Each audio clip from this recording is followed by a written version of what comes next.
మోసేతో దేవుడు ప్రత్యేకంగా మనం చూసినట్లయితే నిర్గమ కాండములో మనం ప్రత్యేకంగా 4వ అధ్యాయము 14 నుంచి 16 వరకు చదివినట్లయితే, నిర్గమ కాండము 4వ అధ్యాయము 14 నుంచి 16 వరకు ఆయన మోసే మీద కోపపడి, లేవీయుడగు నీ అన్న అయిన అహరోను లేడా, అతడు బాగుగా మాట్లాడగలడని నేను ఎరుగుదును. ఇదిగో అతడు నిన్ను ఎదుర్కొని వచ్చుచున్నాడు. అతడు నిన్ను చూచి తన హృదయమందు సంతోషించును. నీవు అతనితో మాట్లాడి అతని నోటికి మాటలు అందింపవలెను. నేను నీ నోటికి అతని నోటికి తోడయుండి మీరు చేయవలసిన దానిని మీకు బోధించెదను. చాలండి. ఇక్కడ మనం చూసినట్లయితే నా వైపు చూడండి. ఇప్పుడు దేవుడు మోసేతో మాట్లాడు. మొట్టమొదటిగా ఈ యొక్క ఆరోను ఆయన కుమారులు ఏమై ఉన్నారు? యాజకులై ఉన్నారు. యాజకులై ఉన్నారు. దేవుని పరిశుద్ధ స్థలంలో, అతి పరిశుద్ధ స్థలంలో, ఆభరణంలో వీరు పరిచర్యలు చేస్తూ ఉన్నారు. ఇది మొట్టమొదటి పాయింట్ అన్నమాట. రెండవది మనం చూసినట్లయితే మోసే నెతివాడు. మోసే నెతివాడు. ఈ నెతివాడైన మోసే అంటే ఇప్పుడు ఏం చేయాలి?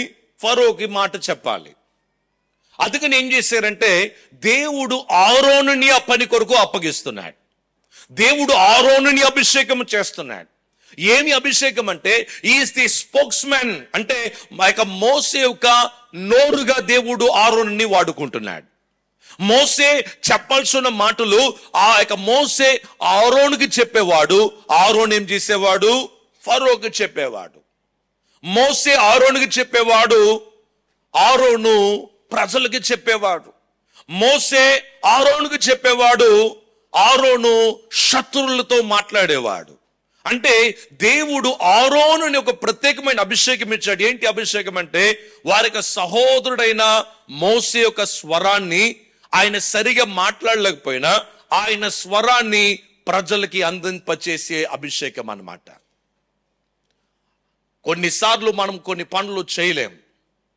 ఆ పనుల్ని దేవుడు వేరు వేరు వ్యక్తుల ద్వారా ఆయన పరిచర్య చేస్తూ ఉంటాడు. దేవునికి స్తోత్రం కలుగునుగాక. హల్లెలూయా. ఇక్కడ మోసే ఏం చేస్తున్నాడంటే ఆరోను కలిసి నడుస్తున్నారన్నమాట. మోసే ఆరోను కలిసి నడుస్తున్నారు.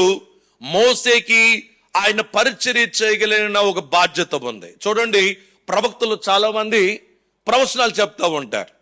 కొంతమంది అప్పుడప్పుడు ప్రవచనాలు చెప్తారు, కొంతమంది ఎప్పుడు ప్రవచనాలు చెప్తారు.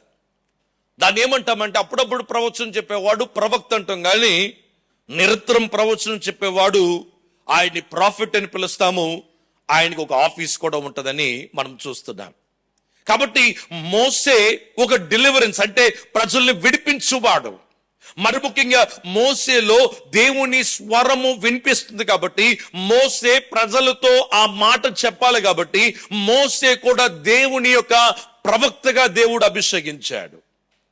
ఆ ప్రవక్త ఒక మాటల్ని ప్రజలకి అందింప చేయడములో దేవుడు ఆరోనుని దేవుడు ఎన్నుకున్నట్టుగా మనం చూస్తున్నాం. దేవుని బోరగా, మోసేకి ఒక బోరగా దేవుడు ఆరోనుని వాడుకున్నట్టుగా మనము చూస్తున్నాం. దేవుని యొక్క అభిషేకము ఆరోను మీద ఉందనే విషయాన్ని మనము గమనిస్తున్నాము దేవుని బిడ్డలారా. ఆ తర్వాత మొట్టమొదటిగా మనం ఏం నేర్చుకున్నాం? ఆరోను ఆయన కుమారులు యాజకులుగా ఉన్నారు. రెండోది ఆరోను ఆయన ఒక బోరగా వాడబడుతున్నాడు. ఒక బోరగా, ఒక స్పోక్స్ మెన్ గా వాడబడుతున్నాడు.